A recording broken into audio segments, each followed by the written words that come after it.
Dear students, इस complex circuit के ऊपर आइए जिसके अंदर अपने को ए और बी के बीच में इक्विवेलेंट कैपेसिटेंस फाइंड करना है। अपन ये देख सकते हैं कि सर्किट में अगर अपन नोडल एनालिसिस लगाते हैं तो ये सर्किट और भी इजी हो जाएगा। और जब अपन नोडल एनालिसिस लगाते हैं तो उस कंडीशन में जिन दो पॉइंट्स के बीच में कैपेसिटेंस फाइंड करना हो उनके बीच में एक बैटरी कनेक्ट कर देते हैं। और मैं ये मान लेता हूं कि मैं एक 100 वोल्ट की बैटरी यहां पे कनेक्ट कर देता हूं। अब पूरा का पूरा पोटेंशियल जो बैटरी का है वो 100 वोल्ट वो ए के ऊपर गिरा देता हूं, तो बी के ऊपर कितना पोटेंशियल होगा, 0 वोल्ट होगा। अब आप देख सकते हो कि ये बी पॉइंट यहां से कनेक्टेड है और इस पॉइंट से 4 कैपेसिटर लगे हुए हैं, तो चारों के ऊपर चार्ज क्या रहेगा, सेम रहेगा, कैपेसिटेंस क्या है, सेम। इसका मींस पोटेंशियल डिफरेंस भी क्या होगा, सेम होगा।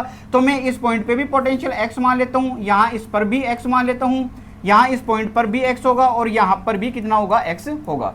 अब यहां से जो चार्ज निकल के आएगा वो कौन सा चार्ज होगा, जो एंटर किया है। तो यहां से आप देख सकते हो कि यहां पर भी कितने कैपेसिटर हैं, 4 कैपेसिटर, चारों के अंदर चार्ज एंटर करेगा, तो वही चार्ज एंटर करके करेगा जो यहां से इधर से निकल के आ रहा है। यानी कि पोटेंशियल डिफरेंस यहां पर भी कितना रहना चाहिए, जो यहां पर है, तो यहां पर कितना पोटेंशियल डिफरेंस, x माइनस 0, यानी x का है तो यहां पर भी क्या होना चाहिए, x का होना चाहिए। वो कब रहेगा, जब इन पॉइंट्स के ऊपर पोटेंशियल कितना रहेगा, 100 माइनस एक्स। इसके ऊपर भी कितना है, 100 माइनस एक्स। ये भी कितना होगा, 100 माइनस एक्स, और ये भी कितना होगा, 100 माइनस एक्स। अब यहां इस पॉइंट के ऊपर मैं नोडल एनालिसिस लगा देता हूं, इसका मींस टोटल चार्ज इस पॉइंट के ऊपर कितना कर देता हूं, 0 कर देता हूं।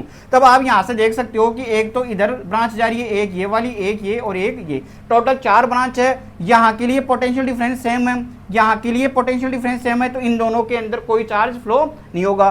तो इस वाली ब्रांच के अंदर कितना होगा, C इंटू वी, तो C इंटू वी, वी कितना, x माइनस 0। और एक ब्रांच ये वाली है तो इसके लिए कितना होगा, C x minus 100 minus x, तो ये कितना हो जाएगा यहाँ से x माइनस 100 माइनस एक्स।